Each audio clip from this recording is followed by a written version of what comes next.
Good morning, student. Today will be the topic tariff and power factor. I will be discuss the many topic tariff and power factor like objective in tariff system, general tariff form, power factor, types of tariff. Definition of tariff: electric utilities drive their income from customer through electricity bill. Tariff का मतलब है electricity charge जो consumer से electricity के शुल्क के रूप में लिया जाता है उसे हम टैरिफ कहते हैं। There are objective in tariff system. अगर हम टैरिफ सिस्टम के ऑब्जेक्टिव की बात करें तो पहला आता है equal distribution of cost. The most important objective of the tariff are the fairly equal distribution of the cost of the energy supply to different classes of user. Charges to be applied for the consumption should be justification for each category of use. Energy cost को समान रूप से विभिन्न उपभोक्ताओं को distribute किया जाता है।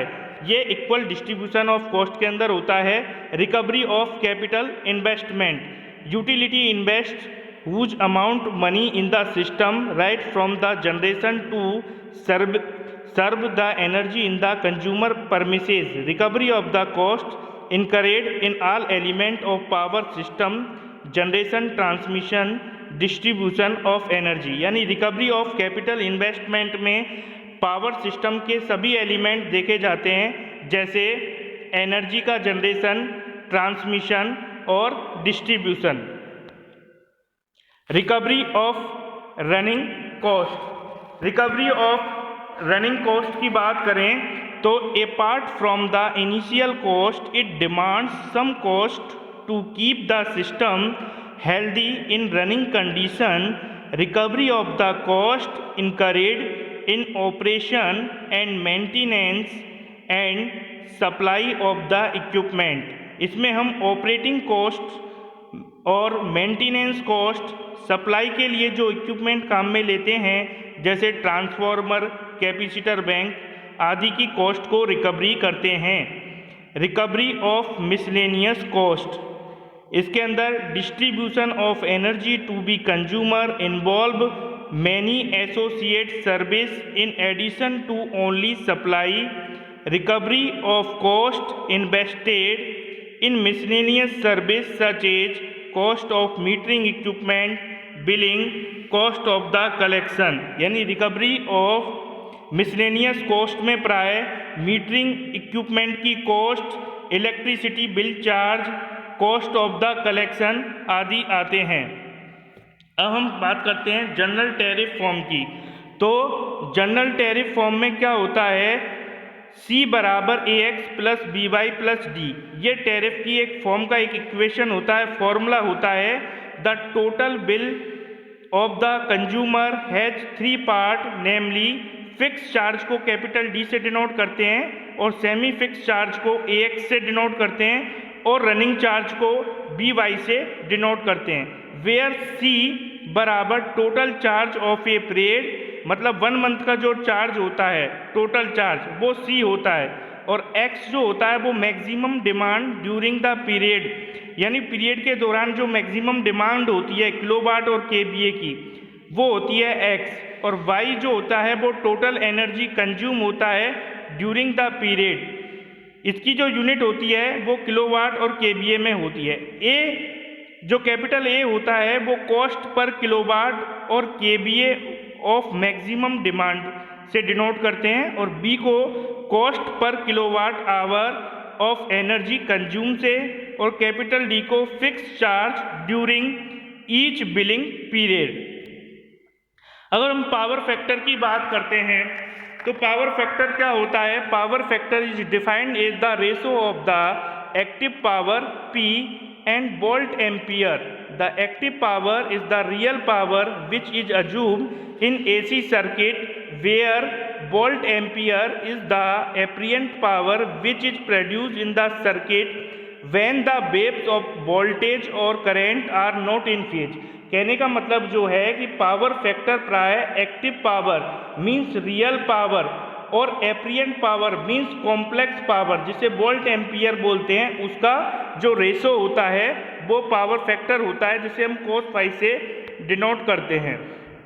अब हम ये हमारा पावर ट्रायंगल है, इस पावर ट्रायंगल में हमें तीनों पावर बताई गई है। रियल पावर जिसे एक्चुअल पावर कहते हैं उसको P से डिनोट किया है, और रिएक्टिव पावर जिसे वेस्ट पावर कहते हैं उसको Q से डिनोट किया है, और एप्रिएंट पावर जिसे कॉम्प्लेक्स पावर कहते हैं उसको S से डिनोट किया है। तो ये ट्रायंगल है, तो जो पावर फैक्टर होता है वो पावर फैक्टर हमारा क्या होता है, रियल पावर बटे एप्रिएंट पावर, यानी रियल पावर को P से और एप्रिएंट पावर को S से। तो P बटे S का जो रेशियो होता है यानी P अपॉन BI जो होता है वो हमारा पावर फैक्टर होता है, जिसे हम cos फाई से डिनोट करते हैं। अब हमें करंट निकालनी है तो I बराबर P upon B cos phi.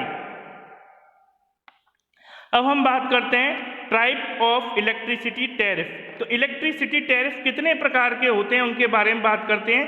पहला हमारा होता है फ्लैट डिमांड रेट टैरिफ, दूसरा होता है straight line meter rate tariff, तीसरा होता है हमारा ब्लॉक मीटर रेट टैरिफ, चौथा होता है टू पार्ट टैरिफ, पांचवा होता है पावर फैक्टर टैरिफ, छठा होता है सीजनल रेट टैरिफ, और सातवां जो होता है हमारा पीक लोड टैरिफ होता है, और आठवां टैरिफ हमारा होता है थ्री पार्ट टैरिफ। ये सारे इलेक्ट्रिसिटी जो टैरिफ है उनके डिफरेंट टाइप्स है। Case of low power factor, तो case of low power factor की बात करें तो 90% of the industrial load consist of induction machine single phase and three phase. Such machine draw magnetizing current to produce the magnetic field and hence work at low power factor. यानी 90% industrial load single phase और three phase induction machine का होता है, जिसमें magnetising current के कारण magnetic field उत्पन्न होता है, जिससे मशीन लो पावर फैक्टर पर कार्य करती है। For induction motor the power factor is usually extremely low 0.2 to 0.3 at light loading condition and it is 0.8 to 0.9 at full load. यानी लाइट लोड की कंडीशन में पावर फैक्टर लो होता है जो कि 0.2 से 0.3 होता है, और फुल लोड की कंडीशन में पावर फैक्टर जो होता है वो 0.8 से 0.9 होता है। The current drawn by the inductive load is lagging. Inductive load के केस में जो लैगिंग करंट है वो जनरेट होती है, जिससे पावर जो फैक्टर होता है वो हमारा लो होता है। Other inductive machine such as transformer, generator, arc lamp, electric furnace ETC work at low power factor. यानी जो अदर इंडक्टिव मशीन है जिसमें हम ट्रांसफार्मर की बात करें, जनरेटर की बात करें, आर्क लैम्प की बात करें, इलेक्ट्रिक फर्नेस की बात करें, ये सारी मशीन जो होती है हमारी लो पावर फैक्टर पर क्या करती है, वर्क करती है। Advantage of power factor improvement and correction. Power factor को इम्प्रूव करना, उसको करेक्शन करने से हमें क्या क्या फ़ायदे होते हैं उसके बारे में हम देखते हैं। Increase in efficiency of system and device, यानी सिस्टम और डिवाइस की जो इफ़िशियंसी है उसको हम क्या कर सकते हैं, इंक्रीज कर सकते हैं। लो वोल्टेज ड्रॉप, जो हमारा वोल्टेज ड्रॉप होता है, लाइन में जो वोल्टेज ड्रॉप होगा, मशीन में जो वोल्टेज ड्रॉप होगा वो हमारा कम होगा। ये पावर फैक्टर इम्प्रूवमेंट का हमें फ़ायदा होता है। Reduction in size of conductor, conductor की साइज जो होगी वो कम होगी, जिससे मटेरियल भी जो है वो कम लगेगा, तो एक बेनिफिट ये भी है। And cable which reduce cost of the copper, cable में जो कॉपर है वो कम लगेगा, तो केबल की जो कॉस्ट है वो रिड्यूस होगी, उसकी साइज कम हो जाएगी, ये भी एक बेनिफिट है। And increase in available of power, power भी हमारी इंक्रीज होगी क्योंकि लॉस हमारे कम होंगे तो पावर सीधी सी बात है हमारी इंक्रीज होगी। Line losses, copper losses I square R reduce, यानी जब कॉपर लॉसेज रिड्यूस होंगे, इसके अलावा आई स्क्वायर आर लॉसेज जो होते हैं वो लाइन में रिड्यूस हो जाएंगे, तो भी हमारी पावर जो है हमको अच्छी प्राप्त होगी। appropriate size of electrical machine, transformer, generator, etc.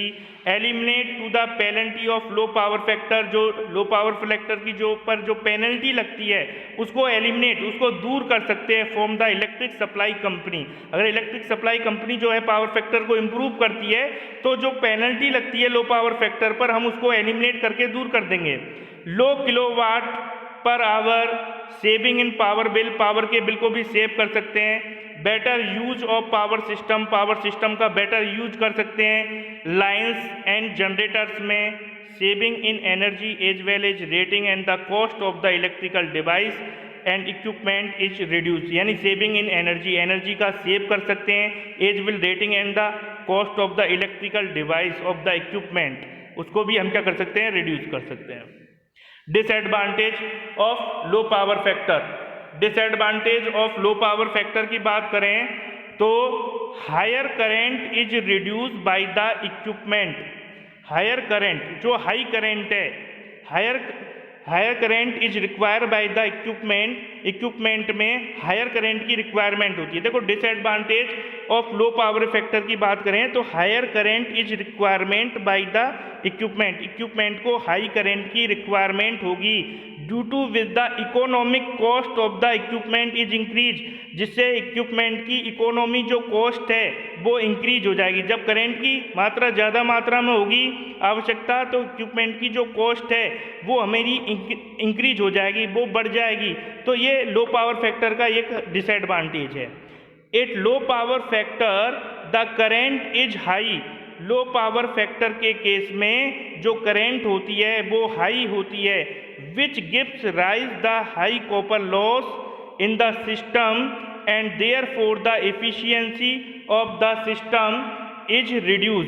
यानी लो पावर फैक्टर के केस में the current is high, current क्या होती है, हाई होती है, which gives rise to high copper loss, जिससे कॉपर लॉस जो होते हैं वो ज़्यादा होते हैं सिस्टम में, and therefore the efficiency of system is reduce, जिससे सिस्टम की जो एफिशिएंसी है वो कम हो जाती है।